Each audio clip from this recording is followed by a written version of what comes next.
Greetings, greetings. Welcome back to Asafo Academic.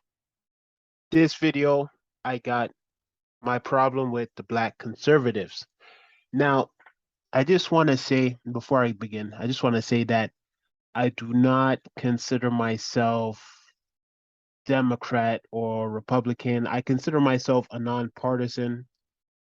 In terms of politics, I don't have an allegiance to one side or another, Democrat, Republican, or liberal, conservative. I don't have any allegiance. I will say though, I will say that when it comes to political commentary, I do agree more of the time with the conservatives on certain issues. So, if anything, if I were to vote, I probably would vote more conservatively than I would liberally.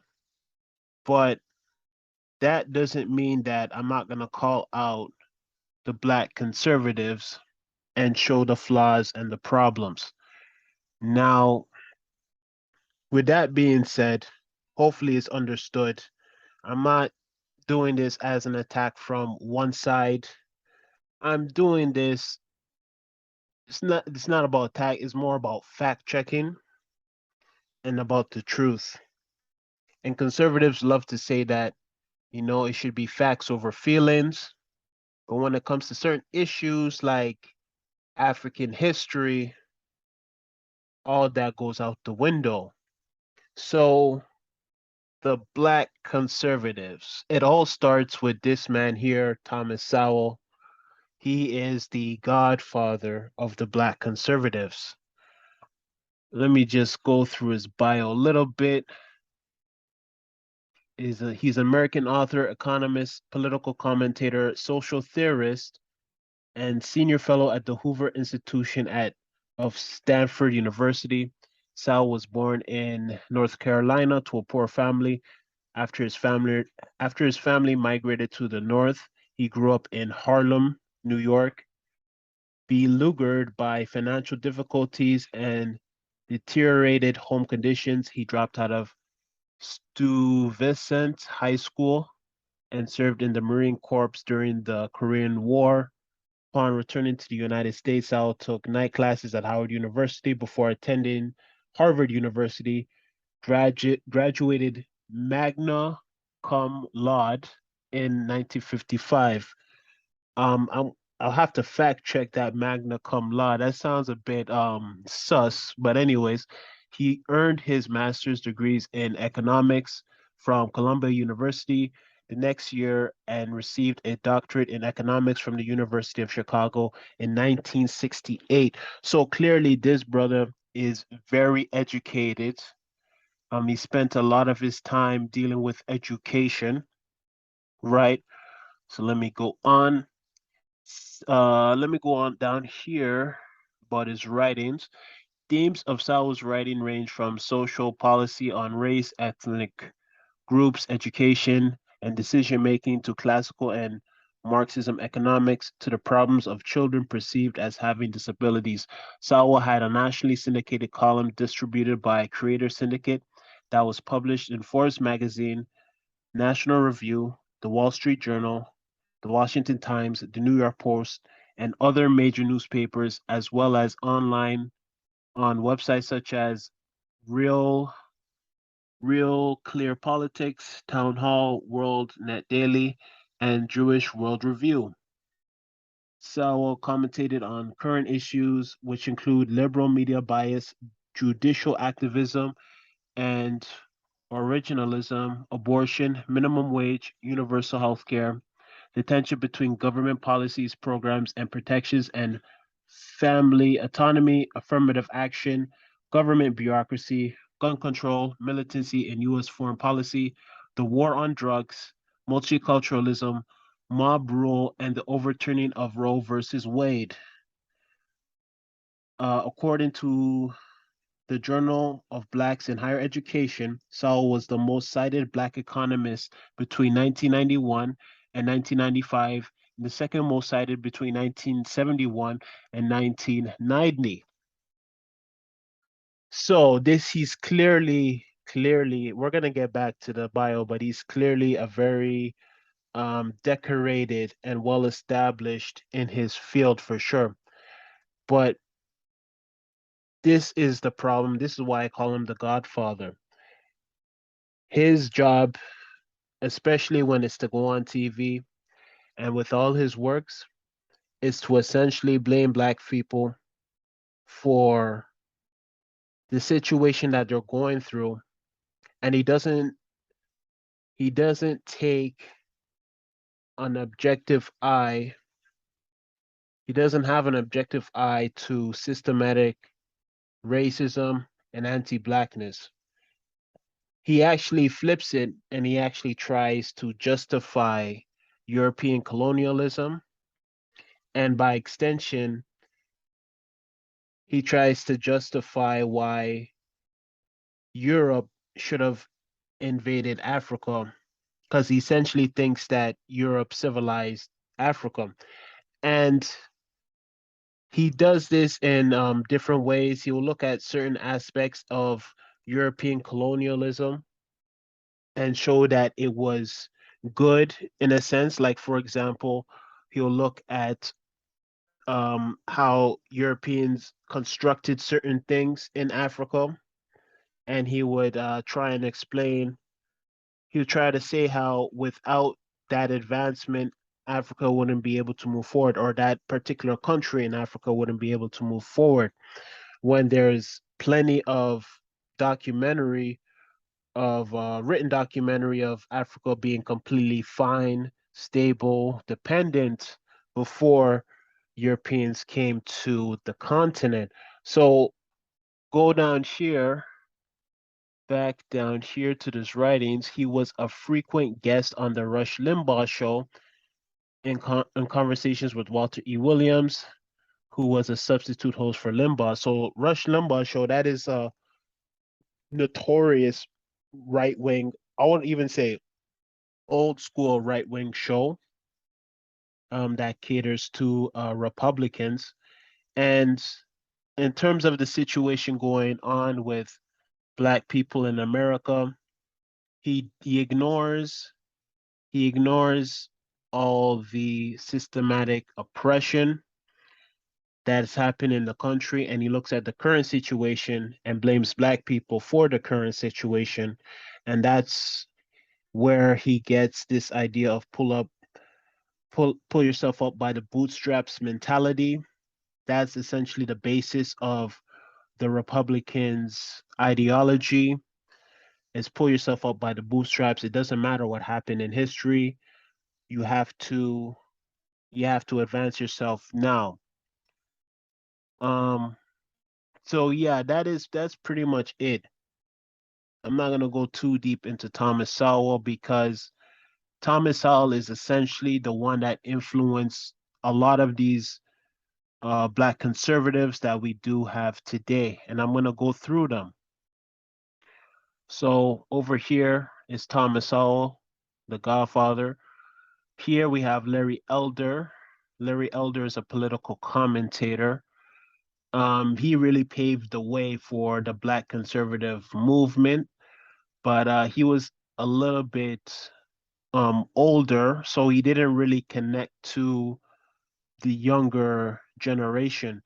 I would say Candace Owens is more so like a third generation Black conservative. Like we we have to acknowledge that these three were doing Black conservatism at a time where it wasn't very popular. Black people in America tend to vote upwards to 90% Democrat. So being a Black conservative is definitely not popular. But at the same time, too, their commentary on Black people is exactly why Black conservatism isn't popular at all, but it is growing. So going back to the chart, that's why I have these three up here because they really paved the way for all of these Black conservative content creators that we have today. So Candace Owens, um, she's a lot more younger. She definitely gave a fresh voice to the Black conservative movement. That's why I consider her more of a third generation. She herself was doing it at a time where it wasn't very popular.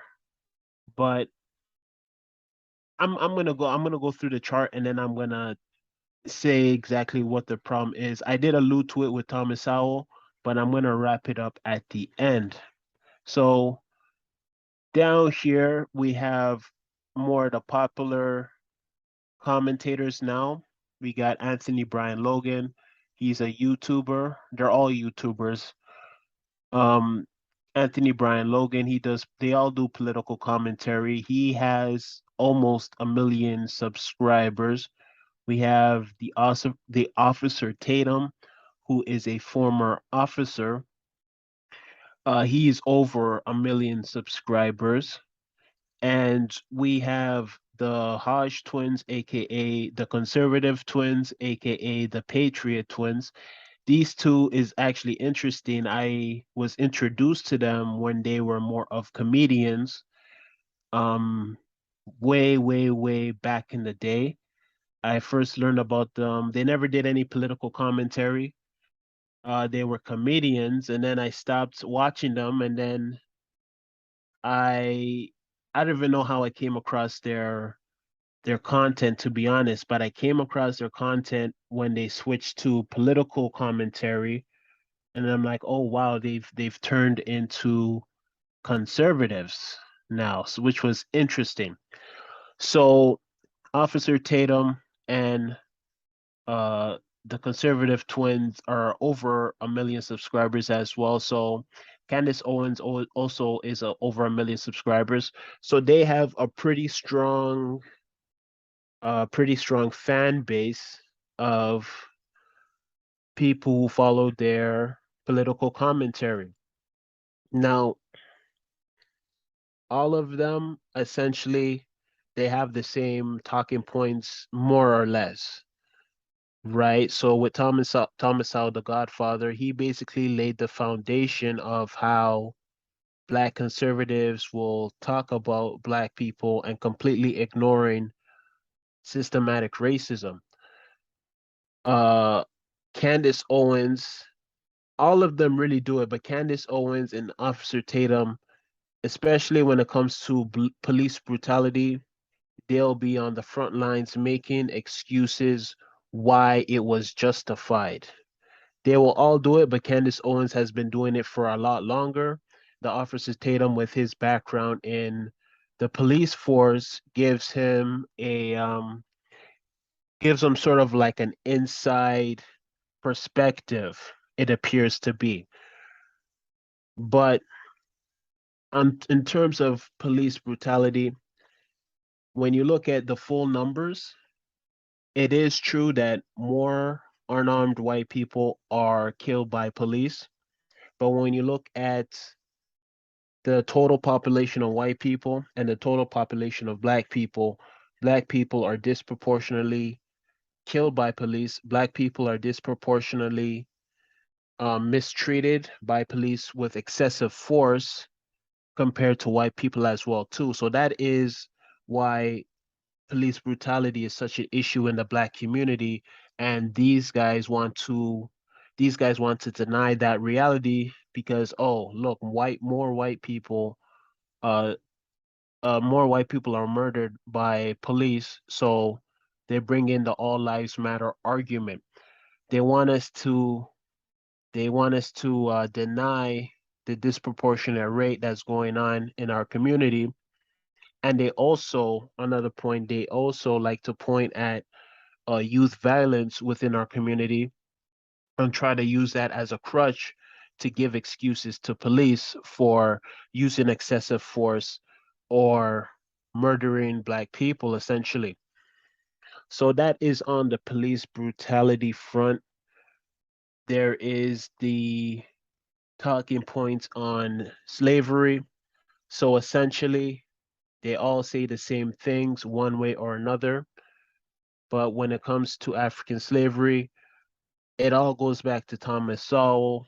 they want to minimize the role of Europeans in slavery and maximize the role of Africans that participated. They want to ignore all the resistance of slavery by many tribes in the continent. But essentially, this is now, I mean, they've been given the blueprint to talk down on reparations because reparations wasn't talked about as much since the last US election between Biden and Trump. That was a hot growing talking point, which is still a continuing talking point now. But that is going to be their excuse to downplay reparations and point at the Africans that either don't have wealth now or don't even exist now and them to tell black people to get reparations from Africans. They like to call Africans selling Africans the original sin as well too. And I mean that's pretty much it. I mean that at the core that is their ideology. And also and also black conservatives love to use black immigrants to pit black immigrants against descendants of the enslaved in America. They like to use them as success stories when actuality black immigrants come to America not knowing the sacrifice that descendants of enslaved in America, black natives have done for them. And that's a problem because black immigrants don't understand the history of black people in America. So they think that their success is attributed to them working hard. Definitely working hard will make you successful, but there are certain policies that go into place for black immigrants that pave the way for them as well too. So it causes a lot of division within the black community. So if you're a black immigrant and you're listening to this, you need to understand that if you're come with the attitude or agree with the attitude that native blacks in America are lazy, can't do nothing for themselves and can't be successful, that is 100% bullshit because there is a history of black Americans building for themselves, building communities for themselves, and it's been systematically taken down and destroyed. There's a lot of policies put into place to undermine black people in America. So it's not as simple as it seems when you come to a country and you don't understand the history. This is why I'm very passionate about history because a lot of misinformation lies in the history and a lot of context lies in the history as well too. So when you don't have the history, you're going to come up with a lot of false misconceptions. So so two people I want to mention also who should be part of this is LFR family. I don't know what LFR family stands for.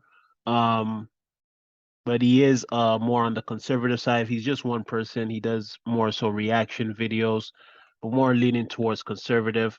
So he is also a black conservative. Jesse Peterson, Jesse Lee Peterson is also another one. He's more of an OG as well too. Um, I guess if he's been out long enough, I guess he would be more so the third generation black conservative. And even Tommy Sotomayor, who he's not so much a political commentator, but it's not so much a political commentator, but he is very, I would say he doesn't really deal with political commentating, but when he talks about the situation of black people, it's a very anti-black, self-hating point of view. But that's it for this video. My problem with black conservatives. Let me know if there's anybody that I missed. Let me know what you think. Like, comment, share, subscribe, and peace out to the next video.